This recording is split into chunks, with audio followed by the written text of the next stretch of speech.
Well guys, today we're doing the most spontaneous thing I've ever done on this channel, and I'm really excited about it. I wasn't really expecting to do this tonight. It's around 9:30 p.m. and I'm heading there to my mate's Focus RS, and we're going to be picking something up pretty exciting. So if you want to see what it is, stay tuned, but let's get on the road.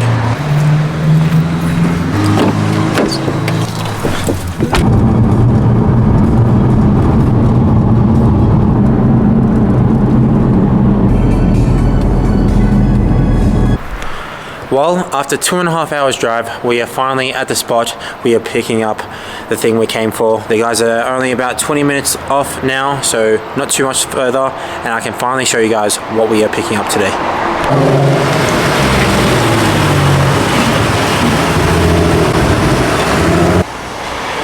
Here's the key, bro.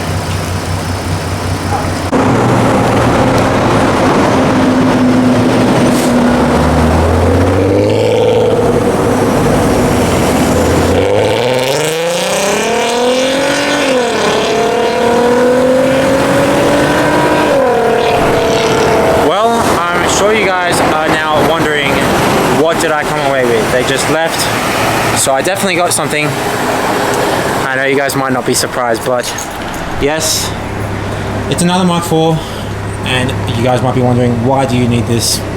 To be honest, I don't know why I need this, but I'm planning on getting rid of the Polo. I probably won't keep this for too long because I have plans on getting another car later down the track, but I think something familiar for me is more ideal for the daily. The Polo in Australia is too hard to find parts for, and I have so many parts laying around for this thing, and I miss having a daily Mark IV in Reflex Silver. It was my first car, and it feels good to finally have another one back. It came up on sale for too good of a price, and I couldn't say no. That's why it was so incredibly spontaneous. I bought it for about $2,000, so yeah, good price for it. It only has 183,000. It was owned by an old lady for the majority of its life, and it's manual, so can't say anything wrong. I'll have a look through it real quick with you guys. Pretty cool. It's a 2-liter sport package, so it has a dimpled leather steering wheel and the cluster you can see here. No sunroof, which means that in Australia it has the little infotainment screen in the center. But yeah, pretty standard stuff.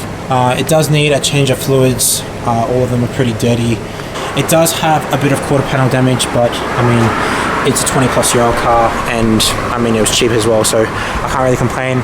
The usual saggy headliner as well, as you can see, but all really normal things for a Mark IV. Everything works, it drives fine, so I'm pretty happy with this. I guess we got to make it home first, so let's get on the road so I can actually get home. Let's drive this thing. Let's see how this thing goes.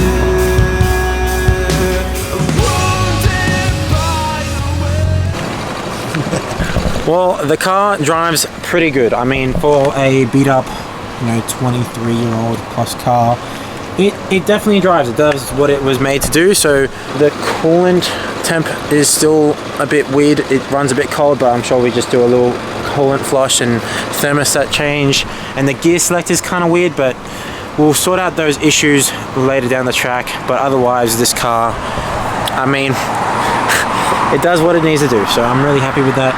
Let's get this thing back on the road.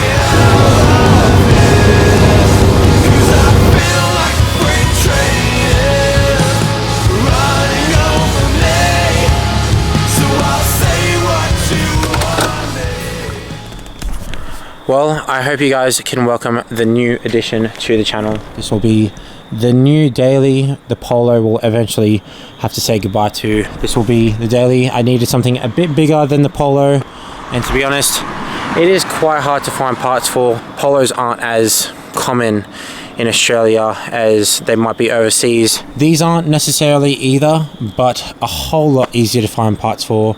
And honestly, from my previous Mark IV, which got me into the platform, I have so many leftover parts, so it just makes sense for me to have something I'm familiar with. We are also missing a left side mirror, but I'll figure that out and get a new one soon. I thought I might have had some laying around, but turns out I only have side mirrors for S3s. So yeah, otherwise I'm pretty excited this thing is now mine. I can't believe that I own another Mark IV again. This is my third one. Well, in the next couple of videos, I will be going through a lot of the issues that this car has, and I'll be fixing it up quite a little bit, just so I know that it's going to be reliable and it isn't going to fail on me. But otherwise, it seems to be a good car. I know these cars inside and out, so it's just more reliable and familiar to me compared to the Polo. So I'm really happy to have this thing, and we will be tackling on with the GCI very, very soon. I wasn't really expecting metal to come out of the motor, so to save my butt, I'm looking at sourcing another motor very, very soon, so then we can just throw that in, get the GCI running, and get it through everything like respray, bags, wheels, full rego done. I need to get that finished. I really want to see that thing driving around, because it's been a long time, but I just don't want to have to fuss around with the motor that's currently in it. I've done a lot of work to it, and once we got it out, I think I might just strip it down and just rebuild it and see what's wrong with it. Yeah, just to save my ass, I guess I'll get another motor and throw it in.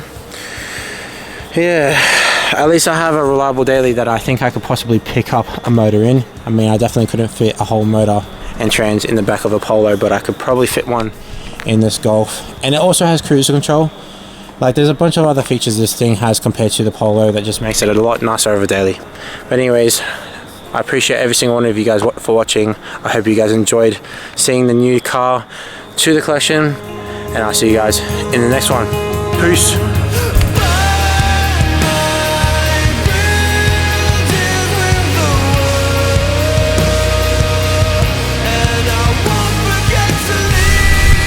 Nice little swimming pool.